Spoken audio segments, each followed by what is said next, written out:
김건희 여사 얘기를 좀 더 해봐야 될 것 같은데 이 명품 가방 수수 사건 관련해서 지금 수사심의위원회에서 이제 서로 다른 결과가 나왔습니다. 서로 다른 수사심의위원회였기 때문인데 김건희 여사에 대해서는 불기소 권고, 최재형 목사에 대해서는 기소 권고 이렇게 달리 나왔고 검찰에서는 아직 뭐 결정한 거를 발표를 하진 않았지만 불기소 처분하겠다라는 게 거의 지금 알려져 있는 상황이고 이런 상황인데 사실 수심위 제도 도입 이후에 기소를 권고했는데 기소를 안 한 경우는 한 번도 없었다. 만약에 검찰이 실제로 불기소 처분을 한다고 하면 이거에 대해서 검찰이 이렇게 하는 이유는 뭐냐? 이건 어떻게 봐야 돼요? 하나만 얘기해서 두 개를 얘기 다 해야죠. 두 개 얘기를 다 한다는 게 불기소 권고를 했는데 기소한 적도 없잖아요. 그 얘기도 해야죠. 네. 그 얘기는 뭐냐면 제가 막 어깃장 낚는 게 아니라 네. 수사심의의 결정은 권고다. 그게 전제예요. 전제. 권고다. 이게 강제사항이 아니고 참고를 해서 간다. 그러면 이제 결정이 난 다음에 검찰이 어떤 결정을 하냐 그걸 보고 이제 비난을 하든 해석을 하든 해야 되는 거다 이 얘기지. 네. 아니 지금까지는 수사심의가 이렇게 해서 하면은 대충 뭐 한 번도 안 빠지고 기소하라고 그러면 기소했는데 왜 안 합니까 하는 건 반만 얘기하시는 거잖아요. 네. 예. 좀 넓은 시야를 보고 저한테 질문을 주셨으면 좋겠습니다. 알겠습니다. 검찰이 어떤 결정을 질문의 한 뒤에 의도를 모르겠어요. 그러니까. 아니, 잠깐만요. 사실관계를 명확하게 해야 그렇잖아요. 되는데 지금까지 불기소를 수사심의위원회에서 결정을 했는데 기소를 한 적은 4차례 있어요. 네. 그러니까 어긋난 게 총 네. 15번 중에서 4번이 이렇게 그게 맞습니다. 어긋났는데 네. 이제 대표적인 게 이재용 삼성전자 부회장, 당시의 부회장. 그는 수사심의위원회에서 불기소하라고 했는데 검찰이 기소했어요. 기소했습니다. 근데 네. 기소를 하라고 했는데 검찰이 불기소한 적은 한 번도 없다라는 거니까 맞습니다. 이거는 사실관계를 명확하게 해야 되고 네. 그런 정도로 이례적인 거죠. 왜냐하면 검찰이란 조직은 그냥 원래 기소하는 조직이에요. 아직 결론이 안 났다니까요. 뭐가 결론이 안 나? 검찰이 검찰이- 결정을 안 했다고 아직. 검찰이 불기소 처분을 결정하지 않았다. 아직 안 했다고. 결정을 했으면 언론도 물어봐달라. 불기소 가닥 이런 게 언론이 한두 개가 결정하는 거 아니잖아요. 이거 뭐 어찌됐든 그러면은 불기소 안 할 수도 있다고 보시는 거예요? 아니 그게 아니라 아직 안 나온 얘기를 지금 밥이 되지도 않는 집에 가자고 뭐하러 있어 그러냐 질문의 요지를 모르겠다고. 집에 가자고 그러면 뭐하러 우리가 앉아있어 아니 그러니까 당연히 이 정도는 술상을 예측보다 엎어. 뜨겁다 뜨거. 아니 이 정도는 예측하고 우리가 할 수 있는 거지 그리고 이미 다 모든 언론이 불기소로 가닥 뭐 이런 거 검찰에 제 이미 처지가 이렇습니다. 그러니까 저는 다른 거 모르겠고 요즘 검찰 쪽의 분위기가 심상치 않다. 진짜 그걸 느끼는 게 일단 이 불기소를 기소하는 거를 최재형 목사 기소를 주도한 게 이제 8대7 케네디 스코어 나왔는데 기소를 주도한 게 부장검사 출신의 변호사였어요. 네. TV조선이 그 보도를 했더라고요. 그러니까 그 사람이 얘기를 한 게 5% 확률만 있어도 검찰은 기소하는 게 당연한 거 아니야. 이렇게 재판 과정이 있으니까 재판에서 또 재판에서 네. 그러니까 너무 억울하게 하는 건 아니면 가능성이 있으면 특히 이런 고위공직자 같은 경우에는 엄격하게 도덕적 기준을 돼야 되기 때문에 물론 이제 고위공직자는 아니지만은 이렇게 사회적으로 큰 관심 있는 사안은 받아보는 게 맞다라고 이거를 검사 출신 변호사가 설득을 했다라는 거예요. 네. 그러니까 검찰 내부 분위기가 이 사람이 검찰을 대변하는 거 아니지만 부글부글 끓는 거고 제가 최근에 뭐 검사를 만났는데 빨리 특검 좀 됐으면 좋겠대요. 검사 입장에서도 죽을 것 같대. 손을 떼고 싶다. 이런 도이치모터스 주가 조작도 지금 증거 빵빵 나오고 있잖아요. 옛날 거. 이게 하나는 검찰에서 나왔던지 아니면은 그 변호인들이 나왔던데 완전히 변호인에서 나왔다기보다는 너무 딥한 정보들이 좀 많아요. 사실은. 약간 네. 애매해서 검찰이 쓰리쿠션으로 줬다는 얘기도 있어요. 어쨌든 뭐가 됐든 그 같이 범죄를 저질렀던 것으로 의심되는 사람들이 지금 열받은 거 아니야? 빡친 거야. 우리는 다 깜빵하게 생겼는데, 우리는 다 유죄 나왔는데 왜 김건희만 그러니까 그쪽에서 지금 막 던져주고 있다라든지, 네. 검찰에서 나왔다든지, 제가 말하는 거는 분위기가 심상치 않고 검찰도 곤란해요. 그러니까 특검 좀 가자. 빨리 우리 손에 좀 떠났으면 좋겠다. 네. 이런 분위기가 골치 아픈 있어요. 것좀 골치 털어내고 아픈 싶다. 뭐 다 명품백이든 도이치모터스 주가 조작이든 빨리 좀 털었으면 좋겠다라는 게 검찰의 솔직한 마음이라는 거예요. 그러니까 네. 이게. 알겠습니다. 자, 이런 상황에서 그 국민의힘 안에서는 김건희 여사가 일단 사과 먼저 해야 된다. 이런 의견들이 나오고 있습니다. 그런데 반면 친윤계 같은 경우는 왜 사과가 왜 필요해? 지금 상황에서 오히려 사과하면 더 불리해질 수 있어. 이런 여러 가지 의견이 나오고 있는데 자, 일단 첫 번째 사과를 하면 좀 국민적인 여론이 잦아들지 이건 게 궁금하고 그다음에 국민의힘에서는 왜 자꾸 이렇게 사과를 요구하는 건지 어떻게 보세요? 근데 모르겠어요. 그러니까 제가 지난주에도 얘기했는데 국민의힘은 선거 치료를 받아야 돼요 지금. 선거가 세게 받았어요. 받았는데도 또 제정신 필요해. 못 차리고 계속 받아야 돼. 치료가 한 번으로 안 끝나는 것 같아 내가 보니까. 네. 아니 그러니까 저는 사과를 한다라고 해서 특검을 안 간다라는 논리는 말이 안 된다고 봐요. 네. 의혹은 의혹이고 범죄 의혹이 있으면 가야 되니까. 그럼에도 불구하고 보수 지지층 중에서는 사과라도 하면은 내가 좀 지지하겠다, 돌아서겠다 이런 분들 실제 있으니까 네. 그 사람들 마음을 달래겠다라고 지금 하는 거잖아요. 뭐 용산에서 꿈쩍도 안 하는데, 그러니까 안 급해요. 용산은 하나도 안 급하고. 사과 가능성은 없다고 보시는 거네요. 저는 그러면? 없다고 봐요. 그러니까 네. 지금 선거가 무슨 이게 진짜 총선이었으면은 김건희 여사가 그때 뭐 사과하라면 하겠습니다. 뭐 이렇게 뭐 문자도 보내고 그랬는데 지금 뭐 보궐선거 이게 뭐라고 그리고 한동안 날릴 수도 있는데 잘하면은 네. 지면은 그러니까 전혀 움직여서 그것도 없고. 제가 이거는 전해 들은 건데 김건희 여사의 꿈이 굉장히 크다고 합니다. 그래요? 네. 어떤 꿈이 또 남아 있는 건가요? 그러니까 정치에 대한 꿈이 있다라는 얘기를 제가 들었어요. 직접 본인이 등판한다. 예, 아니, 그러니까 뭐 네. 이거는 그러니까 이게 제가 확인된 건 아니니까 그냥 뭐 이렇게 모 중요 관계자로부터 이제 전해 들은 얘기예요. 근데 이 부분에 있어서 지금 정치가 아니라 추후에 정치를 할 수도 있다라는 뭐 이런 게 있는데 어쨌든 그러니까 이게 한번 여기에서 잘못되거나 밀리면은 본인이 이제 활동의 폭이 굉장히 제한되는 것에 대해서 우려가 있다더라라는 전언이 있어요.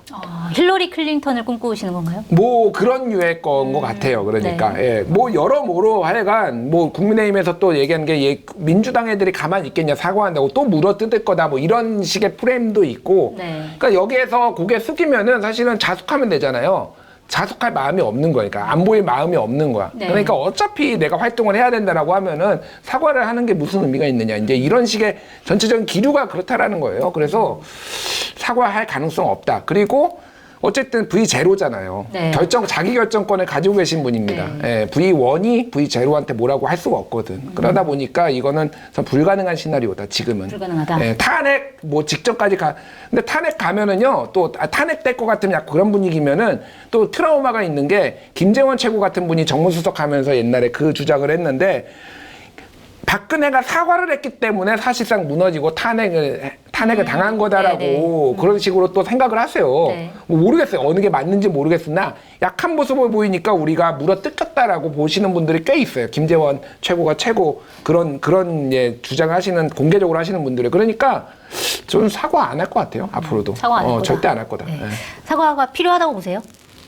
사과냐 아니면 다른 조치냐. 네. 어쨌든 여기에 대응하는 뭔가는 있어야 되는 거죠. 근데 다른 조치면 뭐 제2부속실 설치 이런 걸 말씀하시는 거예요? 뭐 그런 것 수도 있고 뭐 활동을 자제한다거나 뭐 그런 여러 가지 메시지를 국민들께 드릴 수 있는 거는 상상할 수 있는 게 많이 있잖아요. 네. 그런데 사과라는 틀에만 이게 갇혀서 우리가 생각을 하면은 사과는 대상이 있고 그다음에 시기가 중요하잖아요. 네. 그다음 사과의 범위도 중요하고. 그렇죠. 근데 이 모든 게 지금 하고 싶어도 할 수가 없는 상황으로 생각을 합니다. 시기를 이미 놓쳤다고 보시는 거예요? 시기가 뭘 사과를 하냐는 거예요, 지금. 명품백을 받은 거에 대해서. 이게 늦잖아요. 너무 늦었다. 늦었잖아요, 네. 일단. 그게 이제 예를 들어서 뭐 어떤 결정이 뭐 검찰 차원의 결정이 있던지 뭐 이래서 뭔가 뭐 여론이 또 요구하는 게 있어서 거기에 대응하는 형식이라면 또 가능할 수도 있겠는데 또 이제 그거 하면 또 다른 거 도이치모터스는 뭐냐 이럴 거고 하염없이 기다려야 돼요. 사과의 범위, 그래서 명품백뿐만이 제가 아니라 범위 여러 가지 얘기를 하는 있는 거예요. 그럼 범위를 재다 보면 타이밍이 안 맞아. 네. 타이밍이 안 맞게 되면은 사과 수위가 달라져요, 또. 뭐 애매하게 가야 되는 건지. 네. 뭐 1번은 이렇고요. 2번 이렇고요. 뭐 3번 이렇고요. 이래야 하는 건지. 이게 정무적으로 굉장히 어렵단 말이에요. 그래서 사과가 필요하다고 말하는 거가 굉장히 이게 시원할 수는 있어도 네. 그걸 정말 실행하기에는 어려운 부분이 많다. 사과하고 있는 의지에 대해서는 국민들께서 아실 겁니다. 그때 문자 네. 보시면은 그때 있었잖아요. 근데 그걸 실행하는 데는 어려움이 있었고 이게 이제 제가 그렇다고 뭐 사과를 해야 돼 이런 뜻은 아니에요. 여러 과정이 필요하다는 얘기고 다만 아까 말씀하셨던 그 얘기는 제가 처음 듣거든요. 김건희 여사의 향후 추후에. 정치 네. 이거는 신박한데. 그것까지 같이 생각해 보겠습니다. 예. 네. 시나리오에 넣고서는 한번 생각을 해봐야 될 필요가 있을 것 같네요. 자, 그다음에 사실 명품백도 명품백이지만 이제 도이치모터스 주가 조작 의혹이 지금 일파만파 여러 가지 보도가 나오고 있어요. 특히 JTBC가 단독 보도를 계속 이어가고 있는데 여러 가지가 나왔습니다. 뭐 김건희 여사가 이종호 전 블랙펄 인베스트먼트 대표와 연락 안 했다고 했는데 연락을 뭐 40차례 했다라는 보도도 나왔고, 그 다음에 뭐 김모 씨가, 주포 김모 씨가 쓴 편지도 공개가 됐고, 뭐 4천만 원 김건희 여사가 1차 주가 조작 시기에 손해를 봤는데 이거를 또 다시 계좌로 입금이 됐다, 뭐 이런 여러 가지 얘기가 나왔는데 이 중에서 사실 이제 가장 치명적인 것, 뭐라고 보세요? 다 치명적인가요? 다 안 좋죠. 다 안 좋은데 제가 요거는 좀 얘기를 해야 될 게 4,700만 원 손실을 봤는데 4,700만 원이 입금된 걸 보니까 공범임이 확실하다 이렇게 얘기를 하시더라고요. 네. 그건 조금 석연치가 않아요. 예를 들어 같은 범죄라는 주가 조작단이라고 치자고요. 그러면 이렇게 주가 조작, 야 너는 매수 올리고 너는 뭐 돈 이렇게 하고 막 했어. 근데 어떤 한 사람이 4,700만 원을 손해봤다고 치자고요. 그렇다고 그 범죄 단체 안에서 조직원들끼리 서로 상계를 해가지고 그래? 네가 4,700원을 잃었어? 그럼 내가 줄게. 이러진 않잖아요. 이 얘기는 제가 볼 때는 네. 이것도 욕 많이 먹을 텐데 1인 매매했다는 증거에 훨씬 더 가까운 느낌이에요. 1인 매매를 했잖아요. 네. 예, 김준일 펀드 매니저한테 맡겼어. 근데 4,700만 원 손해봤는데 아니 이거 뭐 어떻게 된 거야 하니까 쓱 해서 죄송해요 제가 좀 드릴게요. 이럴 가능성이 더 커 보인다는 얘기예요. 제가 이게 주가 조작 관련해서 방어를 하려고 한 게 아니라 이 얘기는 적어도 요건은 그거를 공범이라고 보기에는 굉장히 박약하다는 뜻으로 말씀드리는 거예요. 저 그런 펀드 매니저 좀 소개 좀 아니, 제 시켜주세요. 얘기는 뭐냐면 일이 뭐야 다 하고 난 이런 거 그러면 맡겼는데 다 까먹고 그래서 나한테 페이백 그 해주는 펀드 사람. 매니저의 관계에 대해서 이제 물어보는 질문이 들어가야 되는 거지. 이걸 주가 조작이라는 범죄 한 틀에서 네. 공범이다, 뭐 방조다 이렇게 보기엔 적어도 이 건은 네. 요건 아니라는 뜻이에요, 제 얘기는. 다른 것들은 아시잖아요, 좀- 저의 네. 합리성. 다 되게 합리적이네. 말씀인지 그러니까 아시잖아요. 여의도에 이런 천사 펀드 매니저를 저를 소개 좀 시켜달라. 손해봤을 때 다 갚아줄 수 다 있는. 갚아주는 거. 네. 일임을 한다라는 거는 사실은 그거에 대해서도 이익이 나면은 그러면 뭐 그 사람한테 돌려줍니까? 저 펀드 매니저한테? 그렇지 그런 건 아니죠. 그런 게 이렇게 안전한 투자가 어딨어. 그러면 손해 나면은 다 메꿔주고 이익 나면 지가 먹고. 그러니까 이거는 이런 천사 펀드 매니저 제가 본 적이 없고 모르겠습니다. 합리적이라고 하시니까. 그러니까 주가 조작을 했는데 한 사람만 잃었다고 이렇게 하는 경우는 없다는 뜻이에요, 제 얘기는. 그게 말이 되냐고요. 주포래서 주포. 그러니까 모르겠어요. 그러니까 뭐 이렇게 해석을 뭐 그렇게 하신다니까. 저희가 해석에 대해서 제 말 맞군요. 뭐 말을 못하네. 소개시켜달라고. 말을 못하잖아요. 그런 천사 펀드 매니저 소개 좀 시켜달라고. 아니 그 관계가 아니라니까요. 그 핵심을 알겠어요. 모르는 거예요, 지금 제 얘기를. 알겠어요. 일단 중요한 거는 어쨌든 김건희 여사와 용산에서 얘기했던 게 하나둘씩 다 깨지고 있다라는 거예요, 네. 지금. 그러니까 예를 들면은 이종호 씨랑은 너무 오래전에 연락을 해가지고 언제 연락했는지 기억도 안 난다라고 했지만은 2020년 9월부터 10월 초까지 네. 40차례 문자와 그 중에서 25번은 김건희 여사가 먼저 전화를 하고 15번은 이종호 씨가 하고 그때가 이제 해필이면은 이제 윤석열 검찰총장의 수사지휘권을 박탈하는 도이치모터스 주가 조작 사건과 관련해서 박탈하고 있고 그때 고발인 뭐 황희석 이제 네, 뭐 출석하고 막 이런 상황이었잖아요. 그러니까 이거 합리적으로 의심을 안 할 수가 없는 거니까 그런 거고 나머지 지금 얘기 나오는 것도 다 그동안에 주장했던 거가 다 깨지는 거예요. 그러니까 지금 헷갈리는 게 뭐냐면은 1차 시기에는 결혼을 안 한 상태였고요. 2차 이게 핵심이거든요. 이게 공소시효가 남아있고 2차 네. 때는 윤석열 대통령이랑 결혼을 했을 때입니다. 그러니까. 그러니까 이게 물론 그러니까 대통령 되기 전의 일이지만은 공직자의 배우자로서 했던 거예요. 그래서 이게 특검법의 대상이 안 된다라고 계속 사인의 거래라고 하는데 결국은 이게 왜 이렇게 덮여져가지고 지금까지 왔는지를 보려면은 이거는 특검을 갈 수밖에 없는 그런 정황들이 계속 나오고 있다. 검찰에서도 진짜 얘기한다니까 빨리 특검 좀 하라고 죽겠다고. 빨리 손을 떼고 싶다. 빨리 손 떼고 싶어요. 진짜로 검찰은. 자, 그럼 만약에 검찰이 원하는 대로 특검법이 통과가 안 됐을 경우에 검찰이 사실 명품백뿐만 아니라 주가 조작 관련해서도 뭔가 결정을 하긴 해야 될 거 아니에요. 근데 지금 이러지도 저러지도 못한 상태로 너무 길게 끌고 온 상황에서 여러 가지 보도들까지 나오는 상황에서 검찰이 어떤 선택을 할까요? 선택 안 하겠죠. 그냥 계속 이대로 간다. 네, 계속 이대로 간다. 이대로 간다. 왜냐하면은 이거 특히 도이치모터스 이거는 잘못 판단했다가 그 검사가 날라가요. 그러니까 지금 있는 그 검사들이 쉽게 얘기를 하면은 저항하는 거예요. 이거는 내가 솔직히 이 정도면은 이거를 일단 기소는 해봐요. 이게 뭐 유죄든 아니든 법원에 이게 판단을 구해보는 게 맞지. 이런 거 가지고 지금까지 안 한 게 있나요? 그리고 공범들이 2심까지 유죄가 다 때로 나왔는데, 그러니까 이거를 기소조차 안 한다라는 건 말도 안 되고 본인의 어떤 프라이드 문제도 있는데다가 이게 정권 바뀌면은 본인 다 날아간다라는 거예요. 그러니까 검사들이 지금 못 하고 있는 거예요. 사실은 하고 싶지만은 못 하고 이거 눈치 보고 저거 눈치 보고 계속 뭉갤 겁니다. 도이치모터스는 계속 그냥 뭉갠다. 그래서 내가 살아있을 때만 기소해줘 제발. 나 죽기 전에 이거 보고 싶어 진짜. 검찰아 빨리 특검이 제발. 통과돼 해결될 수 있는 검찰 특검 입장에서는. 그래도 진짜 뭐 이 모두가 행복한 거예요. 모두가. 모두 김건희 검찰 여사, 행복하고. 윤석열 대통령 2명 빼놓고는 뭐 저야 대한민국 모두가 해피한 일이다. 이 특검이. 알겠습니다. 저 검찰이 계속 뭉갤 해피하시죠? 것이다. 해피할 거 아니에요.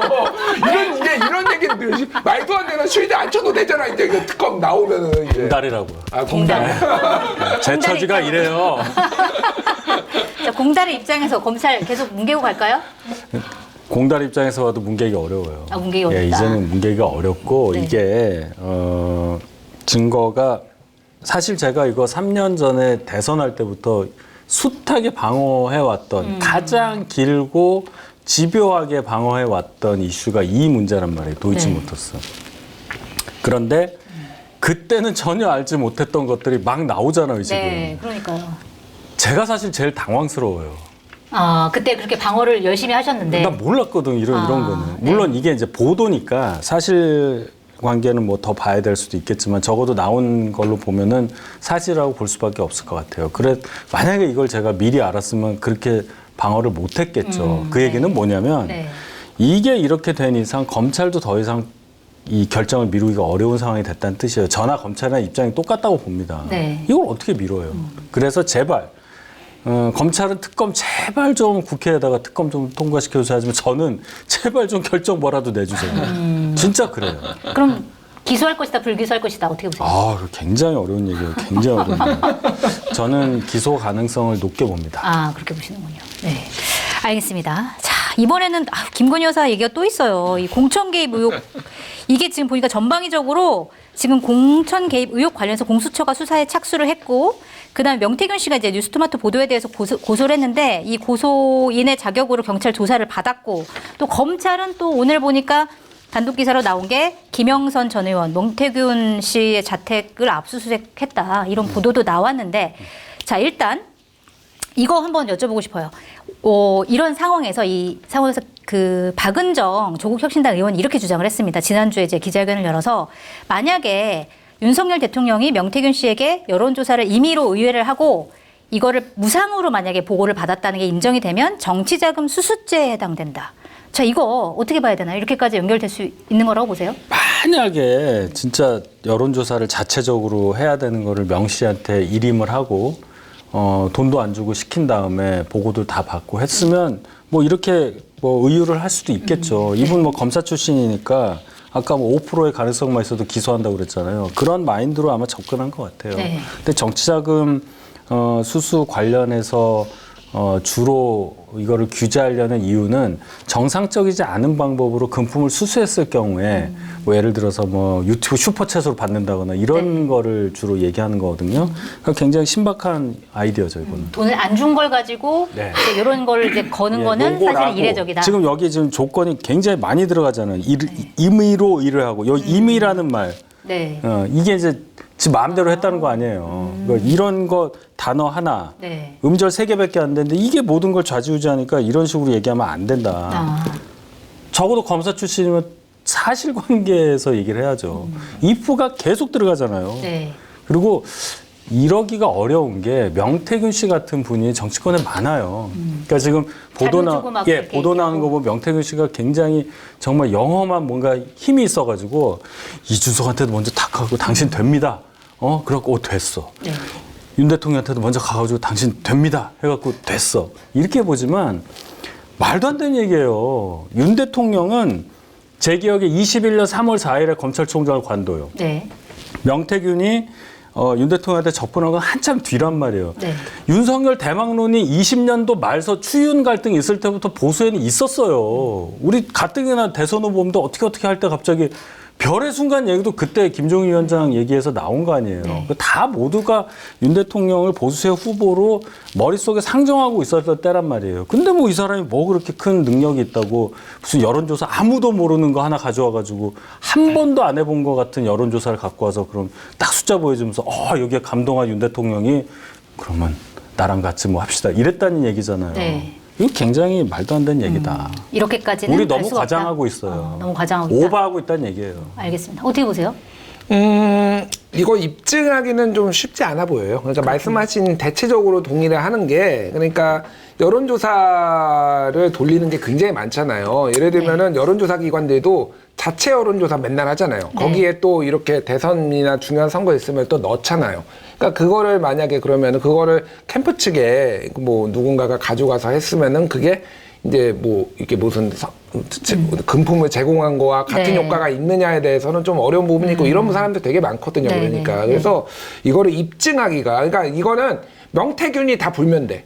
예를 들면은 내가 그렇게 한 거는 사실상 시키지도 않았는데 뭐 이렇게 해가지고 공짜로 다 해준 거고 저쪽으로 돈 한 푼도 안 받고 이게 사실상 나는 뇌물이라고 생각한다 이렇게 불면은 네. 이거는 검찰이 세게 들어갈 수가 있겠죠. 근데 지금 상황에서는 좀 애매해요. 사실은 이 부분은 조금 더 좀 증거가 나오거나 뭐 그러지 않는 이상 조금 힘들어 보입니다. 아직은. 네. 알겠습니다. 지금 이번 이 사건에 대해서 이제 수사도 착착 진행이 되고 있지만 지금 이제 국정감사가 시작되면 지금 김영선 전 의원 같은 경우에는 국정감사 증인으로 채택이 됐고 그다음에 뉴스토마토 제보자 그 이 씨, ABCD에서 그 이 씨는 본인이 직접 국정감사 출석하겠다 의사를 밝힌 상황이거든요. 여기서 이 두 사람이 만약 국정감사장에 나왔을 때 지금보다 좀 더 파장이 커지는 어떤 유의미한 뭐 워딩이라든지 이런 게 나올까요? 어떻게 보세요? 모르겠습니다. 모르겠는데 제가 전에 듣기로는 지금까지는 아직 뭐 김건희 여사와 관련해서 결정적인 뭐가 따로 있는지는 잘 모르겠어요. 그러니까 아직은. 그러니까 이게 제 이제 사람들한테 파괴력 있는 거는 김건희 여사의 육성이 딱 나와가지고 공천에 개입을 했다라는 게 너무 명확해지는 거. 이거가 이제 소위 말해서 빼박이고 그러면은 여론도 더 확 돌아설 것이다 이런 건데 네. 이게 보안을 유지하는 건지 어쩐 건지 모르겠으나 좀 지켜봐야 될 것 같아요. 근데 어쨌든 지금 10월 10일에 한번 나오고 그때 네. 행안이고 말에 이제 운영위에 10월 말에 또 두 번 나온다고 하더라고요. 이게 단계적으로 또 나올 수도 있겠다. 그러니까 한 번에 안 나오고 뭐 왜냐하면은 이런 여러 가지 증거들 같은 게 사실상 이제 옛날 것들이 꽤 있잖아요. 그러니까 이거를 또 본인도 확인해야 되고 찾아봐야 되고 뭐 이런 과정이 있으니까 좀 지켜봐야 될 것 같은데 지금은 아직은 좀 불확실성이 크다. 네. 불확실성이 크다. 어떻게 보세요? 솔직히 보도되는 거야 뭐 어떻게 맞겠어요. 근데 더 중요한 거는 국정감사장에서 만약에 우리가 접하지 못했던 그런 어떤 새로운 뭔가가 터졌을 때가 네. 아니겠어요? 증인들 또는 이 알파벳 이 씨가 나와서 무슨 얘기를 하는 것도 중요하죠. 보도에 없는 내용을 막 은밀한 얘기를 막 했다. 네. 그 파괴력도 분명히 있을 텐데 그것보다 그 매체에서 보도하고 있는 뉴스토마토에서 갖고 있을 것으로 추정되는 뭐 녹음 파일이라든지 네. 아니면 무슨 뭐 텔레그램 캡처본이라든지 이런 것들이 그러니까 영상 자료나 뭐 이 음성 자료가 플레이되는 상황 그걸 네. 저는 제일 두려워해요. 네. 그게 이제 어쨌든 국민들한테 다 이제 공표가 되는 거기 때문에 강렬하잖아요. 네, 알겠습니다. 자, 요거 짚고 넘어가야 될 것 같은데 그 서울의 소리가 공개를 한 게 있는데 그 김대남 전 대통령실 선임 행정관과 이명수 서울의 소리 기자 간의 녹음 파일에서 뭐 여러 가지 뭐 그때 뭐 이철규 의원이 뭘 했다 뭐 이런 것도 있지만 지금 또 이슈가 되는 거는 그 대통령실에서 대통령 관련된 비판 보도를 한 언론을 고발하는 거를 시민단체를 시켜서 우리가 작업을 했다라는 취지로 얘기를 했단 말이에요. 그분이 이제 그거 다 내가 한 거야 라고 얘기를 하면서 파장이 좀 커지고 있는데 이게 그럴 가능성이 좀 있다고 보세요? 그리고 그게 만약에 사실이라고 하면 이게 사건의 심각성 어느 정도라고 보시는지. 이게 만약에 사실이면요. 네. 8년 전에 있었던 사실관계와 똑같은 게 8년 전 어떤 거 복사본처럼 말씀하시는 거죠? 똑같은 게 있었거든요. 예, 박근혜 청와대에서 네네. 예, 아. 선임행정관 한 네네네. 분이 예, 네. 이렇게 됐었던. 그냥 똑같아요. 네. 예.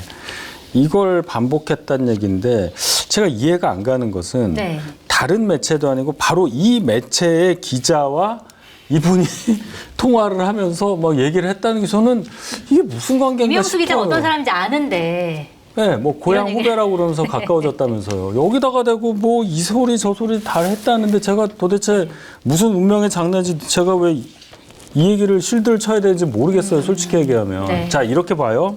김대남이란 분을 뭐 저도 뭐 선거운동 할 때 뭐 슬쩍슬쩍 아는 분이긴 한데 공천 관련해서 자기가 얘기한 게 있잖아요. 자기가 이제 안 됐고 네. 이원모 비서관이 왔고 그래서 자기는 밀렸고 뭐 김 여사가 한 거다 얘기한 거는 공천 탈락한 사람의 마음을 안다면은 어느 정도 이해가 가는 얘기예요. 넋두리란 말이에요. 네.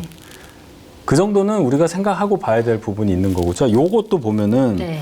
본인이 시켜서 너네 그렇게 한 거야. 이건 또 이런 분이 할 수 있는 말 중에 하나죠. 네. 과장, 본인이 과시욕. 이렇게까지 역할을 하고 있다. 예, 이거를 녹취를 한 거를 풀면서 보도하는 거 참 비겁해요. 정식 인터뷰를 하든지 이게 뭡니까 이게 도대체. 네. 우리는 왜 이 사람들이 왜 서울의 소리에 서울은 뭔지 모르겠어요. 네. 저 서울에 살고 있는데 네. 서울에서 맨날 이런 얘기만 하고 있는 것처럼 너무 저급해요. 이 방법이 맨날 몰카에다가 통화에다가 이거 뭐 하는 사람들이에요 도대체. 아니 근데 사실 기자랑의 통화나 이런 것들은 언제든지 이제 보도될 수 있다라는 거 전제로 해야 된다 뭐 약간 이런 그거는 그 불문이 말이 좀 있잖아요. 제일 비겁해요. 그 말이 비겁해요. 그러면 제가 송채경화 기자님하고 통화를 할 때는 개인적인 얘기도 할 수 있는데 이 사람은 첩보냐 무조건 녹음하고 무조건 이거 다 쓸 거야 라고 얘기를 한다고 슬픈 거예요. 슬프죠. 당연히 네. 그래서 기자들도 이제 취재원과의 신뢰를 쌓기 위해서 굉장히 노력을 하는데 사실 이명수 기자 같은 경우는 이미 전적이 있으시고 그거에 대한 통화 녹음을 그러니까 이제 이분을- 공개한 적이 자, 있는 분이잖아요. 저는 이분이 언론의 사명에 대해서 충분히 이해하고 있는 기자라고 저는 인정하고 싶지 않아요. 기자로서의 이런 식으로 하는 저널리즘에 건 대해서. 소위 말해서 뭐 흥신소 직원도 아니고 이게 뭐냔 말이에요. 이 행태가. 왜 본인을 직접 드러내면서 이거 보도할 거다라는 전제를 깔지 않고 이런 걸 해서 사람이 말을 하거나 뭔가 얘기를 했던 사람들의 뒤를 때리냔 말이에요. 이거 정당한 겁니까? 취재 방식 자체에 대한 이제 문제 제기를 좀 이게 하셨고. 취재냐고요, 이게 취재예요? 알겠습니다. 이건 취재가 아니지, 이거는. 자, 어떻게 뒷조사지, 뒷조사. 취재가 아니라 뒷조사다 말씀하셨습니다. 뒷조사인데 왜 지가 지 입으로 줄줄 불어? 그 점은 제가 유감이에요. 앞조사지 앞조사 이건 뒷조사가 아니라. 네. 나는 진짜 이명수 기자 이제 한 번도 본 적이 없는데 뭐 원더우먼의 진실의 올감이라도 가지고 있는 거야. 이렇게 오랏줄로 이렇게 묶어가지고 막 줄줄 보는 거야. 너 매력이 뭐야 도대체? 저도 이명수. 진짜 궁금해요. 그러니까 이게 이런 거예요. 잘 들어줘요. 얘기를 내가 그때 보니까 다 수긍해주고 그리고 이거 김건희 여사도 그때 뭐 줄줄줄 얘기했잖아요. 그러니까 이게 뭐가 있냐면은 공통점이 있어. 하나는 권력을 이런 큰 권력을 가져본 적이 없는 사람들이 내가 막강한 권력을 가지게 됐잖아. 그러면은 자랑을 하고 싶은 거야. 자랑하고 싶은데 아무한테나 또 말하기 어려운데 계속 잘 들어주고 그러면은 얘는 믿을 수 있겠다라는 어떤 착각, 네. 환상을 좀 심어준 것 같고 외로운 거야. 김건희도 외롭다. 외롭고 김대남도 외롭고 외로운 거야. 너무 외로운 거야. 외로움이다. 핵심은 외로움이다. 우리 이제 외로우면은 전화로 이렇게 말벗도 하고 그러잖아요. 그렇죠. 약간 그런 것 같아요. 그래서 정치 지능이 떨어진다. 솔직한 얘기로 김대남 씨 이분은 정치 지능이 많이 떨어지고 다른 것도 아니고 야 그 서울의 소리 니네 고발하고 막 이런 거 있잖아. 그거 내가 한 거야. 이게 아무리 외로워도 서울의 소리 기자한테. 아무리 외로워도 이게 맞냐고 이게 좀. 똑똑한 사람 좀 써라 진짜 제발 뭐 이걸 하라라는 얘기가 아니라 이게 뭐냐고 이게 만약에 사실이라면 어느 정도 심각한 거예요? 심각하죠. 뭐 이게 뭐 대통령이 시켰는지 안 시켰는지는 우리가 그 윗선까지 가기는 어려워요. 어려운데 어쨌든 이 정권이 지금 무슨 짓을 하고 있는지 지금 시민사회 수석실에서 이런 거 하는 거잖아요 지금. 그러니까 도대체 어디에서 시민사회의 의견도 수렴을 하고 이런 게 아니라 맨날 극우 유튜버 불러다가 얘들 해주고 광고 주고 고발하게 하고 이게 그러니까 정권이 아니다 제가 보기에는 이게 진짜. 그리고 뭐만 있으면 이렇게 고발 사주가 많어 맨날. 네, 고발 사주가 진짜 니들이 해 끊이지 그냥 않습니다. 직접 해. 진짜 뭘 왜 이렇게 사주를 해. 알겠습니다. 이거는 문재인 때도 했잖아요. 환경부 블랙리스트도 있고 이게 블랙리스트라는 게 뭐 전 정권, 전전 정권 뭐 있었으니까. 그러니까 요거는 이제 확인해야 되지만, 그러니까 우리 사회에서 정권을 잡았을 때 정권을 놓친 쪽, 뭐 그쪽과 가까운 뭐 매체에 대해서 자꾸 불이익 주고 하는 거는 여야 막론하고 다시는 하지 말자. 뭐 서약식이라도 한번 할까요? 두 분이 한번 하시죠. 방송사법 빨리 통과시키자 그러면 좀 서로 좀 괴롭히지 이렇게 말고. 제가 또 반전을 맞습니다. 이뤄냈어요. 네. 자, 서약 좀 했으면 야, 좋겠습니다. 넘어간다 진짜. 네, 예. 넘어가도록 하겠습니다. 자, 요것도 국민의힘에서 굉장히 반발하고 있는 사안입니다.